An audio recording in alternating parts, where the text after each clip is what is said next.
Hello friends, welcome to our YouTube channel.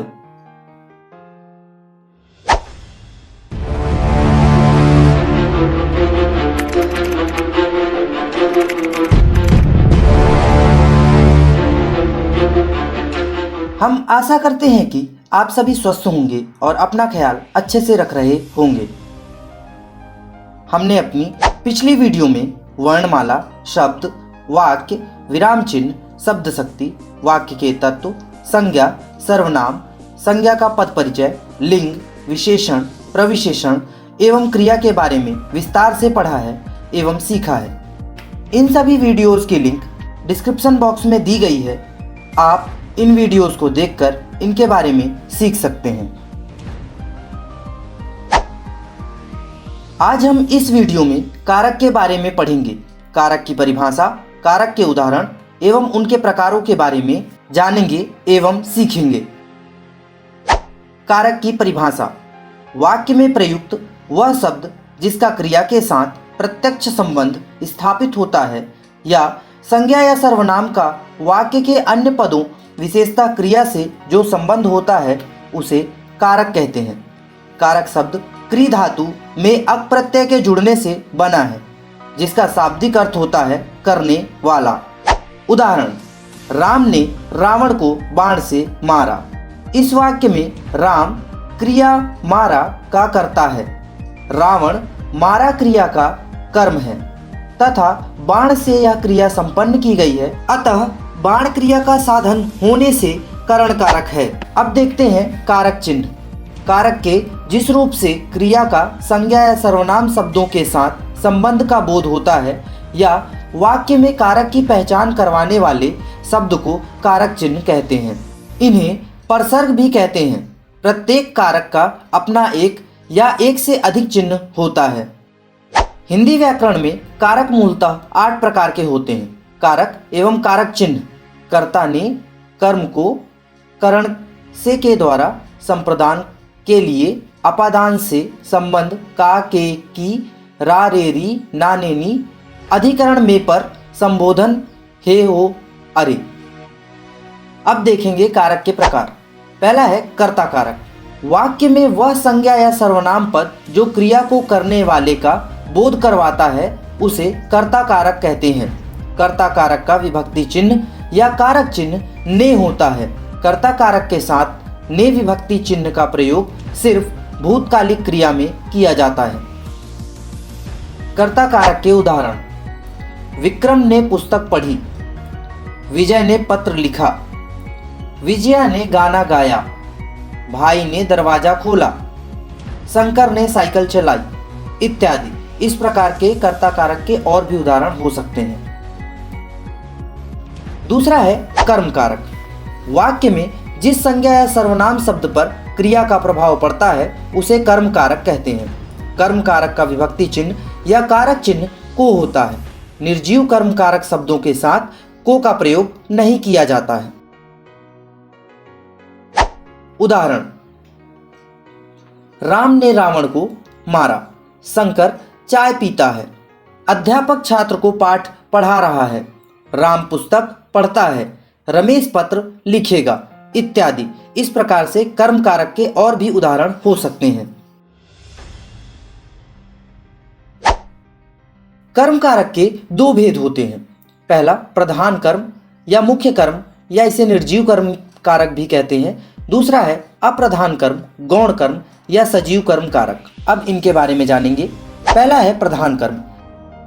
किसी वाक्य में क्रियापद से पूर्व क्या शब्द लगाकर सवाल पूछने पर मिलने वाले शब्द को प्रधान कर्म कहते हैं। वाक्य में प्रधान कर्म एवं गौण कर्म के एक साथ आने पर हमेशा गौण कर्म को पहले लिखा जाता है। अब इसके उदाहरण देखते हैं।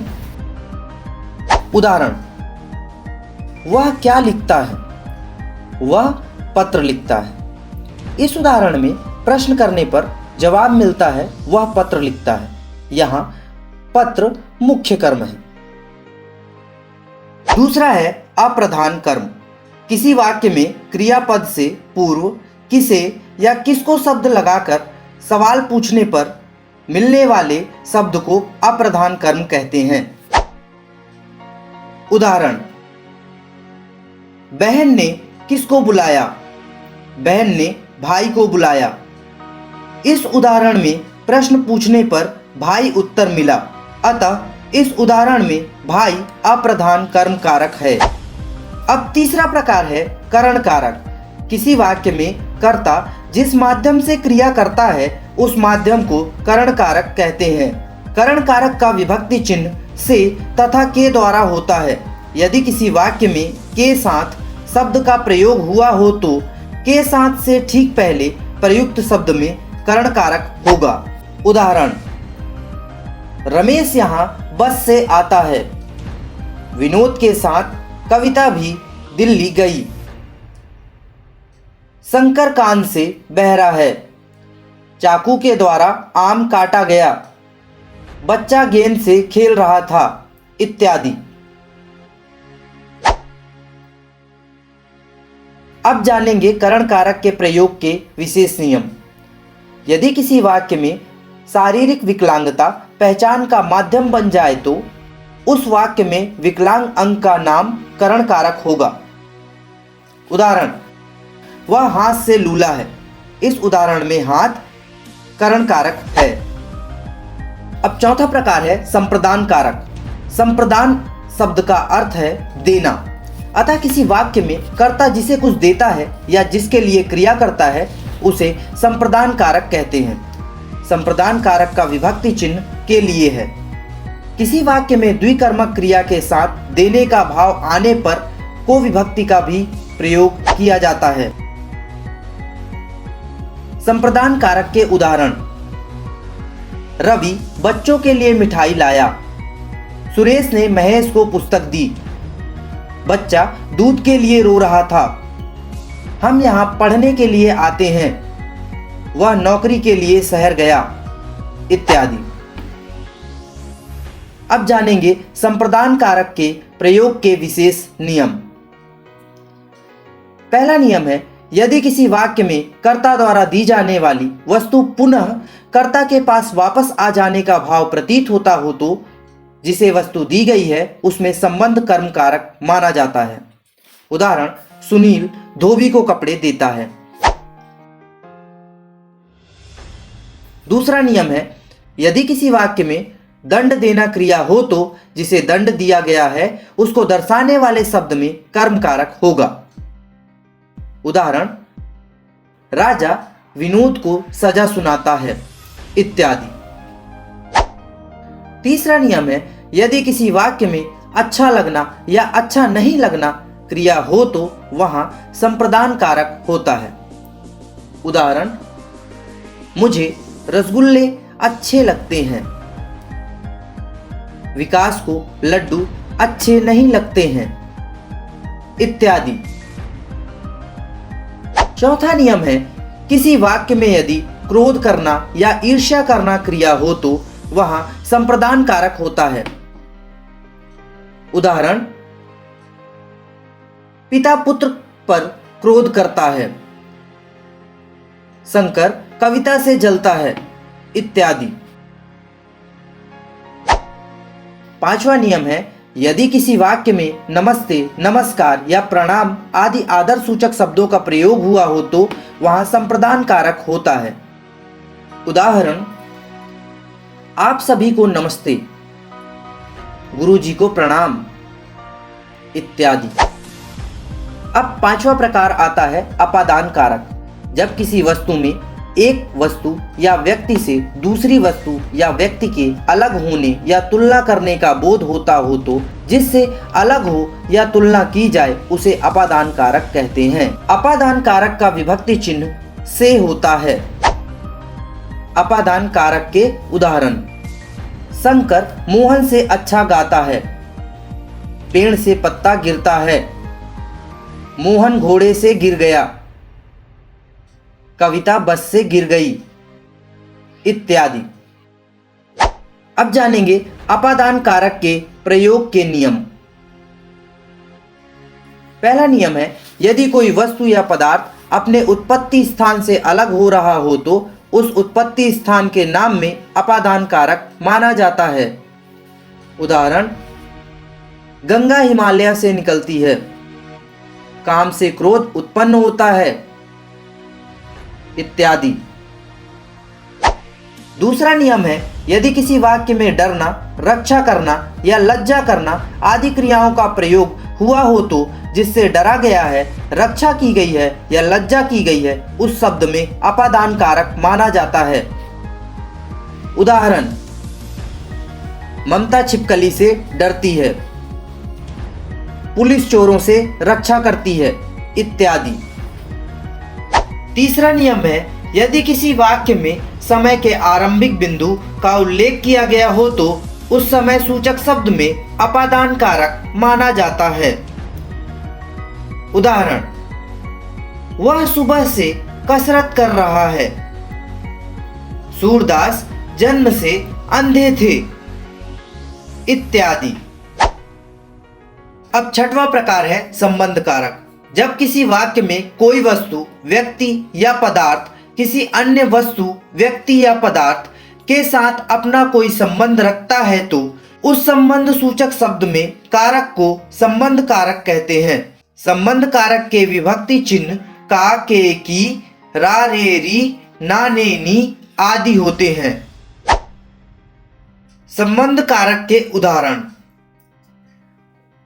वह मोहन का घर है, यह रमेश की पुस्तक है, यह विशाल की गाय है, तुम अपना काम करो, ये रमेश के कपड़े हैं इत्यादि। सातवां प्रकार है अधिकरण कारक। वाक्य में वह संज्ञा या सर्वनाम पद जिससे क्रिया के आधार का बोध होता है उसे अधिकरण कारक कहते हैं। अधिकरण कारक वाले वाक्यों में क्रिया के घटित होने का स्थान या समय का उल्लेख मिलता है, अतः उस स्थान सूचक एवं समय सूचक शब्द में अधिकरण कारक माना जाता है। अधिकरण कारक के विभक्ति चिन्ह में तथा पर होते हैं। अधिकरण कारक के उदाहरण, बच्चे छत पर खेल रहे हैं, हम बस में बैठे हैं, मोर छत पर नाच रहा है, बच्चे शाम को क्रिकेट खेलते हैं इत्यादि। अब जानेंगे अधिकरण कारक के प्रयोग के विशेष नियम। यदि किसी वाक्य में प्रेम, स्नेह या अनुराग क्रिया का प्रयोग हुआ हो तो जिससे प्रेम, स्नेह या अनुराग किया गया है उस शब्द में अधिकरण कारक होता है। उदाहरण, विजय कविता से प्रेम करता है इत्यादि। आठवां है संबोधन कारक। वाक्य में संज्ञा को बुलाने या पुकारने के लिए प्रयुक्त शब्दों को संबोधन कारक कहते हैं। संबोधन कारक के विभक्ति चिन्ह हे, ओ एवं अरे होते हैं। वाक्य में जिसे बुलाया जा रहा है उस शब्द से पहले संबोधन कारक का प्रयोग किया जाता है। संबोधन कारक के उदाहरण, ओ लता यहां आओ, हे राम तुम चले जाओ, हे राम तुम वहां क्या कर रहे हो, रवि तुम जयपुर कब जाओगे, अरे बच्चों तुम इधर मत आना इत्यादि। ये सभी संबोधन कारक के उदाहरण हैं। तो आज हमने इस वीडियो में कारक की परिभाषा, कारक के प्रकार, उदाहरणों एवं कारक को प्रयोग करने के विशेष नियमों के बारे में पढ़ा एवं सीखा है। हम आशा करते हैं कि आपको इस वीडियो से कुछ ना कुछ जरूर सीखने को मिला होगा। अगर वीडियो पसंद आई हो तो वीडियो को लाइक करें और अधिक से अधिक शेयर करें। अगर आपने अभी तक हमारे चैनल को सब्सक्राइब नहीं किया हो तो चैनल को सब्सक्राइब कर लीजिए ताकि आप हिंदी व्याकरण को विस्तार से पढ़ पाएं और आपको नए अपडेट की वीडियो मिलती रहे। Thanks for watching the video.